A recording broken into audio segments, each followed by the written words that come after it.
آج ہم پتھروں کے پجاری نہیں ہیں، آج ہمارا خدا ہے پیسہ، آج ہمارا خدا ہے کرسی، آج ہمارا خدا ہے اقتدار، آج ہمارا معبود ہے عزت شہرت، آج ہمارا خدا ہے چودراہٹ، گاڑیاں، بنگلے، گھر، تجارتیں، سیاست، ایم پی اے، ایم این اے، وزیر، صدر، وزیر اعظم، یہ ہمارے خدا بنے ہوئے ہیں کہ یہاں تک پہنچنا ہے، چاہے اللہ ناراض ہو، چاہے اللہ کی بارگاہ میں مردود ہو، لیکن یہ کر کے رہنا ہے۔ میرے نبی کی آواز اس سارے بتوں کو توڑ رہی، یہ بھی بت ہیں، ہم نے بت تراشے ہوئے ہیں دلوں میں، ان پر میرے نبی ضرب لگاتے ہیں، لا الہ الا اللہ۔ ان عزتوں کے پیچھے مت دوڑو جس کے آگے جہنم کی آگ ہے، اس پیسے کے پیچھے مت دوڑو جس کے آگے جہنم کی آگ ہے، اس بڑائی کے پیچھے مت دوڑو جس کے آگے ذلت اور رسوائی ہے۔ اجل ہی نے چھوڑا نہ کسرا نہ دارا، اسی سے سکندر صفات بہارا، ہر ایک لے کے کیا کیا نہ حسرت ستارہ، پڑا رہ گیا سب یوں ہی ٹھاٹھ سارا، جگہ جی لگانے کی دنیا نہیں ہے، یہ عبرت کی جا ہے تماشا نہیں ہے۔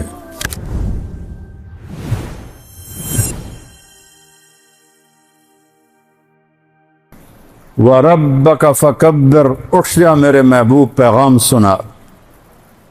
اب صفا پہاڑ پہ جاتے ہیں، معمول کی رفتار ہے، بازار چل رہے ہیں، گھروں میں کام ہو رہا ہے، بازاروں میں ہو رہا ہے، بیت اللہ میں قریش کی محفل لگی ہوئی ہے، مزدور مزدوری کر رہے ہیں، تاجر تجارت کر رہے ہیں، کھیتی والا کھیتی کر رہا ہے، عورتیں کام کاج کر رہی ہیں کہ صفا پہاڑ سے ایک آواز آتی، یا صباح قریش، ہوئے ہوئے کیا منظر ہوگا، یا صباح قریش، اے قریش کی ہلاکت۔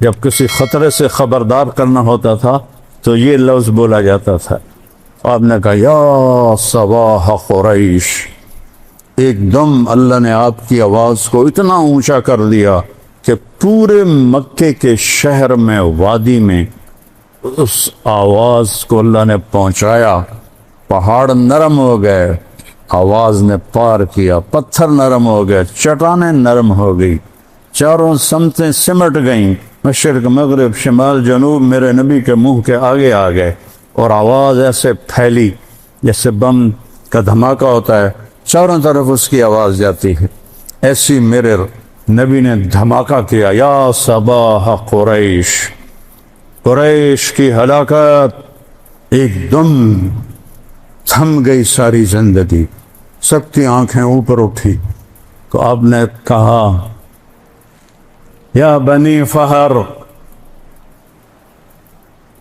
فہر قریش کا نام ہے، پہلا شخص جس کو قریش کہا گیا وہ فہر ہے، تو آپ نے سب سے پہلے پکارا یا بنی فہر ابن مالک، تو آپ نے کہا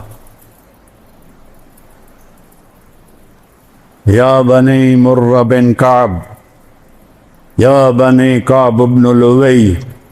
ہر قبیلہ جب اپنا نام سنتا تو بھاگے آتے، یا بنی تیم، یا بنی عادی، یا بنی سہم، یا بنی جمحہ، یا بنی عبد المطلب، یا بنی ہاشم، یا بنی عبد شمس، یا بنی زہرہ، یا بنی نوفل، یا بنی عبد شمس، ایسے ایک ایک قبیلے کو پکارا، اور قبیلوں کے قبیلے ایک دم صفا کے نیچے اکٹھے ہوتے گئے۔ تو ابو لہب نے کہا ہذا قریش بین یدیک، یہ سارے قریش قبیلوں کو میں نے نام لیے ہیں، کہ یہ تیرے سامنے ہیں۔ آپ نے کہا ارأیتم لو قلت لکم ان جیشا خلف الصفا یرید ان یغیر علیکم وتصدقونی، اگر میں یہ کہوں کہ صفا پہاڑ کے پیچھے ایک لشکر تم پہ حملہ کرنے والا ہے، میری مانو گے؟ صفا کو اتنا بڑا پہاڑ نہیں تھا کہ پیچھے لشکر نظر نہ آئے، لیکن انہوں نے کہا ما جرمنا علیک الکذب، ہم نے کبھی تجھے جھوٹ بولتے نہیں سنا۔ فَإِنِّي أُنذِرُكُمْ بَيْنَ يَدَيْ عَذَابٍ شَدِيدٍ قُولُوا لَا إِلَٰهَ إِلَّا اللَّهُ، پھر میں تمہیں اس اللہ کے عذاب سے ڈراتا ہوں جو ایک اکیلا ہے، اور یہ لات و منات کو اور حبل کو چھوڑ دو اور ایک اللہ کی وحدانیت کا اقرار کرو۔ جیسے اندھیروں میں روشنی کی کرن گئی، رات کے اندھیروں کو سورج نے دور کیا، دن کے اندھیروں کو میرے نبی کی آواز میں شمع بن کے جلی۔ نصیب آگے جس چیز کا، تو سب سے پہلے چاچا بولا ابو لہب، تباً لک سائر الیوم الہذا جمعتنا، تیرا ستیہ ناس ہو، اس لیے تو نے ہمیں جمع کیا تھا۔ ابو لہب، اس کا نام تو عبد العزیٰ ہے، لیکن ابو لہب اس کا رنگ بڑا سرخ تھا، اس لیے تو اللہ نے اس پر آیت اتاری، تبت یدا ابی لہب وتب، میرے نبی کے ہاتھ نہ ٹوٹیں، تیرے ہاتھ ٹوٹیں۔ تو وہ ایک ایسی گرجدار آواز تھی جس نے سارے لوگوں کے اندر کو ہلا کے رکھ لیا۔ صدیوں سے وہ لات کی عبادت، منات کی عبادت، عزا کی عبادت۔ آج ہم پتھروں کے پجاری نہیں ہیں، آج ہمارا خدا ہے پیسہ، آج ہمارا خدا ہے کرسی، آج ہمارا خدا ہے اقتدار، آج ہمارا معبود ہے عزت شہرت، آج ہمارا خدا ہے چودراہٹ، گاڑیاں، بنگلے، گھر، تجارتیں، سیاست، ایم پی اے، ایم این اے، وزیر، صدر، وزیر اعظم، یہ ہمارے خدا بنے ہوئے ہیں کہ یہاں تک پہنچنا ہے، چاہے اللہ ناراض ہو، چاہے اللہ کی بارگاہ میں مردود ہو، لیکن یہ کر کے رہنا ہے۔ میرے نبی کی آواز اس سارے بتوں کو توڑ رہی، یہ بھی بت ہیں، یہ ہم نے بت تراشے ہوئے ہیں دلوں میں، ان پر میرے نبی ضرب لگاتے ہیں، لا الہ الا اللہ، کوئی معبود نہیں سوائے اللہ کے۔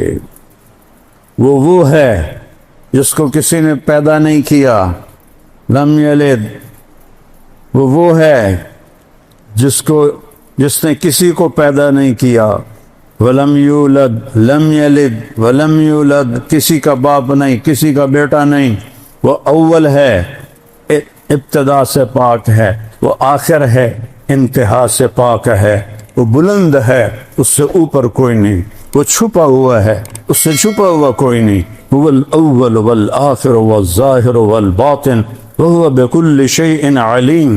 یہ بجلی کی کڑک کی طرح اللہ کے نبی نے توحید کی صدا لگائی، سبح للہ ما فی السماوات والارض وهو العزیز الحکیم، کل کائنات تیرے رب کی تسبیح پڑھتی ہے، اور تسبیح ہے صباحہ سے، صباحہ ہے تیرنا، ایسے تیرنے والا مستقل تیرتا ہے تو تب کنارے تک پہنچتا ہے۔ اللہ تعالیٰ کہہ رہا ہے کل کائنات، تم عائشہ مسجد والے پڑھو یا نہ پڑھو، کل کائنات ہر وقت تیرے رب کی تسبیح پڑھ رہی ہے۔ وہو العزیز الحکیم، عزت و حکمت والا، بادشاہی کس کی ہے؟ لہو ملک السماوات والارض، وہ ہے زمین و آسمان کا شہنشاہ۔ تو جب وہ زمین آسمان کا، یہ چھوٹے چھوٹے صدر وزیر اعظم، وہ تو فرعون جیسے بادشاہوں کو اللہ لڑکاتا ہے، جس نے 70,000 بچے ذبح کر دیے، کوئی بول نہ سکا۔ ان بادشاہوں کو، یہ تو بادشاہ ہے ہی نہیں، ان کو اللہ للکارتا ہے کہ لہو ملک السماوات والارض، تیرے اللہ کی بادشاہی ہے زمین میں آسمان میں۔ کیا طاقت ہے اس کی؟ یحیی و یمیت، تم کسی کو مار کے دکھاؤ، تم کسی مردہ کو زندہ کر کے دکھاؤ، مارتا بھی تیرا اللہ ہے اور بچاتا بھی تیرا اللہ ہے۔ مچھلی کے پیٹ میں جانے سے کوئی زندہ رہ سکتا ہے؟ یونس علیہ السلام کو مچھلی کے پیٹ میں رکھا اور زندہ رکھا اور مچھلی کو شیشہ کر دیا اور سمندر کو روشن کر دیا، وہ مچھلی کے پیٹ میں شیشے کی طرح باہر سب کچھ دیکھ رہے ہیں، جہاں سے گزرتے ہیں سمندر روشن ہوتا جاتا ہے۔ اور وہ جتنے دن بھی رہے، کوئی پکی روایت کوئی نہیں ہے، جتنے دن بھی رہے وہ مچھلی ان کو سیر کراتی رہی اور وہ اس میں زندہ بیٹھے ہیں۔ ہے کوئی عقل میں آنے والی بات کہ مچھلی کے پیٹ میں ایک آدمی جائے، وہ تو جاتے ہی اس کے معدے کی چکی کے اندر وہ پس کے سرما بن جاتا ہے۔ مچھلی بھی کوئی چھوٹی تھوڑی تھی، ویل مچھلی تھی۔ تو کس نے مچھلی کے پیٹ میں موت کو حکم دیا کہ نہیں آئے گی؟ تو مچھلی کو حکم دیا مہمان ہے تیرا، نہیں کھائے گی تو۔ مچھلی کو حکم دیا شیشہ بن جا، پانی کو حکم دیا سفید بن جا۔ کوئی 200-400 میٹر کے بعد تو روشنی جاتی نہیں سورج کی، گپ اندھیرا ہوتا ہے۔ یحیی، زندگی دینے پر آؤں، مچھلی کے پیٹ میں بچا کے دیکھاؤں۔ آگ کے شعلے آسمان کو جا رہے ہیں، ابراہیم کو کیسے ڈالیں؟ تو کوئی قریب بھی جاتے تو جلتے تھے، تو ابراہیم سے کہنے لگے تو چلا جا۔ اس نے کہا میں کیوں جاؤں، میں نے تسی آپ لے جاؤ۔ تو آخنا یہ انہوں لے جا بھی ہے تو آپ بھی مرنے ہیں، ان کی کریے۔ شیطان آیا، اس نے ایک ان کو غلیل بنا کے دی، کس میں ڈال کے پھینکو، اس میں سے نکلے اور اڑے۔ ادھر جبریل آ گیا، ادھر پانی کا فرشتہ آ گیا۔ اللہ کا حاجتن، ابراہیم کوئی ہماری ضرورت؟ اما الیکم فلا اما الی اللہ فنا، تم بھی میری طرح مخلوق ہو، مجھے تمہاری حاجت، تمہاری کوئی ضرورت نہیں، ہاں میں اللہ کا محتاج ہوں، وہ میری ضرورت ہے۔ جبریل، میکائیل، تم کیا میری کر سکو گے؟ میں اللہ کے سامنے ہوں، مجھے دیکھ رہا ہے، وہ جلانا چاہتا تو میں جل جاؤں گا، بچانا چاہتا ہے تو اسے بچانے کے لیے تیری اور میکائیل کی ضرورت کوئی نہیں ہے۔ یا آگ کے اوپر پہنچے ہیں تو اوپر سے حکم ہے یا نار کونی بردار، اے آگ ٹھنڈی ہو جا۔ وہ اتنی ٹھنڈی ہوئی کہ ابراہیم کانپنے لگے۔ پھر دوسرا حکم ہے وسلاما، سلامتی سے ٹھنڈی ہو، اتنی ٹھنڈی نہ ہو کہ سردی لگنے لگ جائے۔ آگ کے ڈھیر پہ موت کا ارادہ نہیں ہے، کس نے بچایا؟ ہم نے اپنی زندگی اور موت ان بادشاہوں کے حوالے سمجھی ہوئی ہے، یہ ہمیں مار دیں گے، یہ ہمیں قتل کر دیں گے، یہ ہمارے ساتھ یہ کر دیں گے۔ یہ مچھر کو بھی نہیں مار سکتے۔ اللہ ہے، اللہ یحیی، کہ وہ زندگی کا ارادہ کرتا ہے، پوری دنیا مل کے مارنا چاہے، اللہ کی قسم نہیں مار سکتی۔ فرعون نے کتنے بچے قتل کیے موسیٰ کو مارنے کے لیے، اللہ نے موسیٰ علیہ السلام کو اس کی گود میں پالا، 30 سال تک ان کی گود میں پالا۔ آگ کے ڈھیر پر گرے، جبریل آئے، جنت سے کرتا لائے اور چونکہ ان کو ننگا پھینکا گیا تھا، تو سب سے پہلے اللہ کے نام پر جنہیں ننگا کیا گیا وہ ابراہیم ہیں۔ تو آپ نے فرمایا قیامت کے دن سب لوگ ننگے اٹھیں گے، نبی بھی، ولی بھی، صحابہ بھی، عورتیں بھی، مرد بھی۔ اول من یکسا ابراہیم، سب سے پہلے جسے کپڑے پہنائے جائیں گے ابراہیم علیہ السلام ہوں، جو کہ وہ سب سے پہلے ننگے کیے گئے۔ ثم انا، پھر مجھے کپڑے پہنائے جائیں گے، پھر انبیاء کو پہنائے جائیں گے، پھر پتہ ہے کون ہے؟ کب پھر معزمین کو کپڑے پہنائے جائیں۔ یہ ہمارے معزن جو تھوڑے تھوڑے پیسوں پہ تم چودھریوں کی ڈانٹ بھی کھاتے ہیں اور اذانیں بھی دیتے ہیں، قیامت کے دن دیکھنا کہ اللہ ان کو کیسے کپڑے پہنائے گا۔ میں اور تم ننگے کھڑے ہوں گے اور یہ اذان دینے والے کپڑوں میں ہوں گے، ان کا سردار آگے بلال حبشی ہوگا۔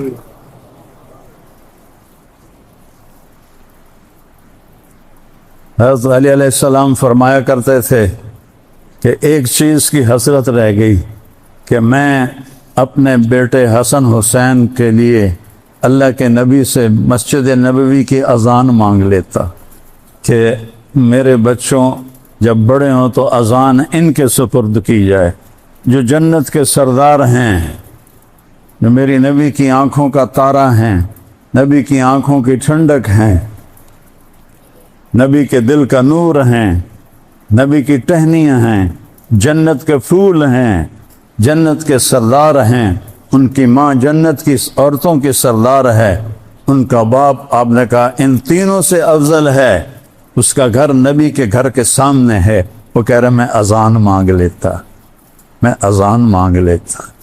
جب قادسیہ کی جنگ میں مؤذن زخمی ہو گئے تو عرب سرداروں میں لڑائی پڑ گئی، ایک کہتا تھا میں اذان دوں گا، دوسرا کہتا تھا میں اذان دوں گا۔ یہ ایم پی بننے کے لیے نہیں، اپنا ضمیر بھی بیچتے ہیں، ایمان بھی بیچتے ہیں، وہاں اذان دینے پہ لڑائی ہو رہی۔ آخر حضرت سعد بن ابی وقاص نے قرعہ ڈالا، قرعے میں جس کا نام آیا اس کو اذان دی گئی۔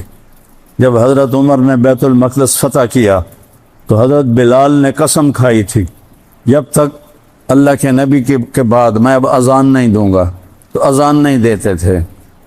ایک دفعہ اذان دی، جب کئی سال گزر گئے آپ کی وفات کے بعد، مدینہ چھوڑ کے شام جہاد پہ چلے گئے تو آپ خواب میں آئے، بلال یہ کیا بے وفائی ہے، ملنا ہی چھوڑ دیا۔ ان کو اس طرح ایک یعنی عجیب جنون ان پر سوار ہوا کہ انہیں یوں لگا جیسے اللہ کا نبی زندہ ہے اور مجھے بلا رہے ہیں۔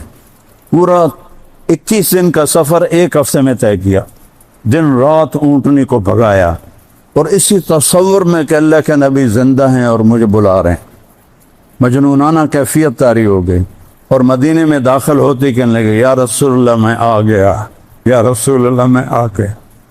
جب آپ کی قبر کو دیکھا تو ایک دم گر پڑے وہاں کہ یا رسول اللہ میں تو آ گیا ہوں، آپ کہاں ہیں؟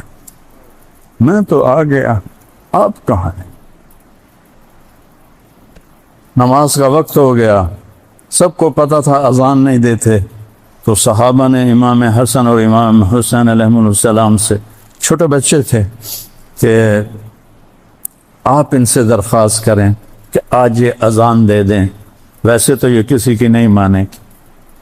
تو یہ دونوں بچے آئے، کہا یا عم، اے چچا، جیسے آپ ہمارے نانا کے لیے اذان دیتے تھے آج ہمارے لیے اذان دے۔ ابو بلال رضی اللہ پھوٹ پھوٹ کے رو پڑے، کہنے لگے بیٹو میں نے قسم کھائی تھی کہ میں اذان نہیں دوں گا، لیکن تمہاری خاطر میں قسم توڑوں گا، اس کا کفارہ دوں گا۔ اور اس انصاری عورت کے گھر کی چھت پر چڑھے جہاں چڑھ کے وہ اذان دیتے تھے، صرف اللہ اکبر کہا تھا تو پورے مدینے میں نوحہ مچ گیا، کوہرام مچ گیا، عورتیں بھی روتی ہوئی گھروں سے باہر نکل آئیں، پورا مدینہ وہ آہ و فغان اور چیخ و پکار کی آوازوں نے تھا، اور بلال کہ اللہ اکبر گونج رہی تھی۔ سارے مدینے کے گلیوں کو آنسوں سے بھر دیا بلال کی اذان میں۔ ہاں، قیامت کے دن میرے نبی نے فرمایا میں میدان محشر میں چلوں گا، میں براق پہ ہوں گا، اور بلال میرے آگے سرخ اونٹنی پہ ہوگا۔ جب میدان محشر میں پہنچیں گے تو اللہ بلال سے کہے گا اذان دے، تو وہ اونٹنی پہ کھڑے ہو کے اذان دیں گے۔ اس دن سن لینا، سب اذان بلالی سن لیں گے۔ جب بیت المقدس فتح ہوا اور پہلی نماز وہاں پڑھی جانے لگی تو 36,000 کا لشکر تھا۔ حضرت عمر، وہاں کے پادریوں نے کہا تھا اپنے خلیفہ کو بھیج دو، ہماری کتابوں میں لکھا اس کا حلیہ، وہ ہوا تو چابیاں پکڑا دیں گے، ورنہ خون کا آخری قطرہ بہائیں گے تم سے لڑنے کے لیے۔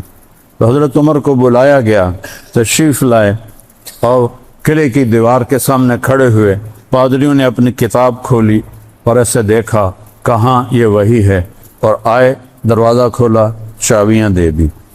تو نماز پہلی نماز پڑھی جانے لگی تو سارے صحابہ نے حضرت عمر سے کہا بلال سے کہہ دیں آج اذان تو کہس۔ واہ بلال واہ، یہ عزتیں مانگو اللہ سے، کون سی عزتیں مانگتے ہو؟ سامنے تمہیں ایسے سلیوٹ مارتے ہیں، پیچھے تمہیں گالیاں دیتے۔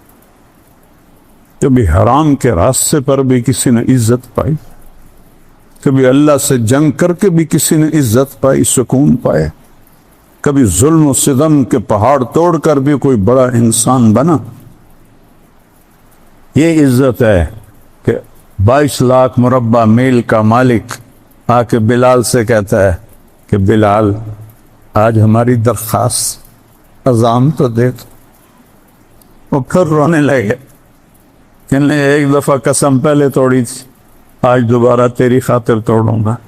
اور وہاں چٹان ہے جس کے اوپر اب گنبد بنا ہوا ہے، اس کے اوپر کھڑے ہو کر جب انہوں نے اللہ اکبر فرمایا تو 40-36 ہزار کا لشکر کی داڑیاں روتے روتے آنسوؤں سے فرق ہوئے، جیسے وضو کر کے نکلے ہوں ایسے داڑیوں سے آنسو ٹپک رہے تھے۔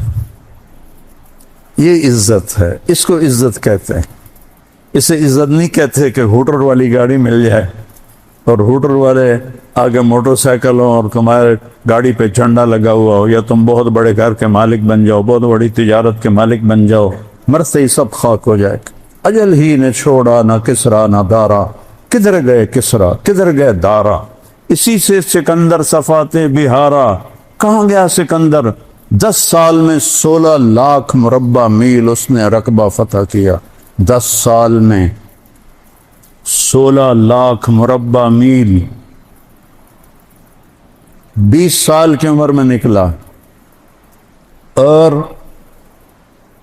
واپس لشکر نے بغاوت کر دی کہ آگے نہیں جائیں گے، واپس چلا۔ ملتان کی لڑائی میں اس کے کمر میں تیر لگا جو نکل نہ سکا، اندر ہی ٹوٹ گیا۔ اس نے ملتان کے کتے بلے بھی قتل کرواتی ہے۔ ملتان میرا ضلع ہے، مجھے آج بھی دکھ ہوتا ہے جب میں یہ واقعہ سناتا ہوں۔ اور پھر یہاں سے اس سندھ کو پار کرتا ہوا بابل پہنچا تو یہ جو اندر وہ لوہا تھا وہ سیپٹک ہو گیا، اس کو بخار ہو گیا۔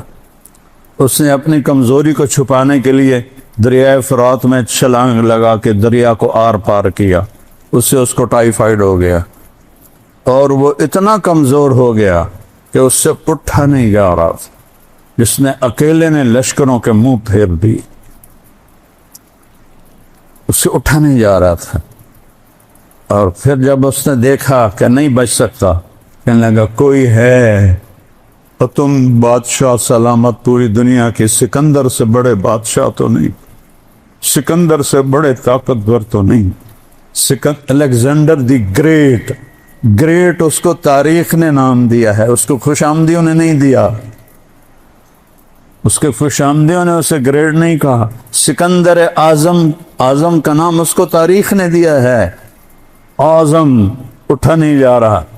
آخری الفاظ، کوئی ہے مجھے اتنے دن دے دے کہ میں گھر پہنچاؤں، میں مقدونیہ مرنا چاہتا ہوں، بابل عراق میں تھا، میں گھر پہنچنا چاہتا ہوں، مجھے وہاں موت آئے۔ 32 سال 8 مہینے اور 10 دن اس کی عمر تھی جب اللہ کا امر آیا اور اتنے بڑے بادشاہ کو چوہے کی طرح ختم کر دے۔ ان عزتوں کے پیچھے مت دوڑو جس کے آگے جہنم کی آگ ہے، اس پیسے کے پیچھے مت دوڑو جس کے آگے جہنم کی آگ ہے، اس بڑائی کے پیچھے مت دوڑو جس کے آگے ذلت اور رسوائی ہے۔ اجل ہی نے چھوڑا نہ کسرا نہ دارا، اسی سے سکندر صفاتے بہارا، ہرک لے کے کیا کیا نہ حسرت ستارہ، پڑا رہ گیا سب یوں ہی ٹھاٹھ سارا، جگہ جی لگانے کی دنیا نہیں ہے، یہ عبرت کی جا ہے تماشا نہیں ہے۔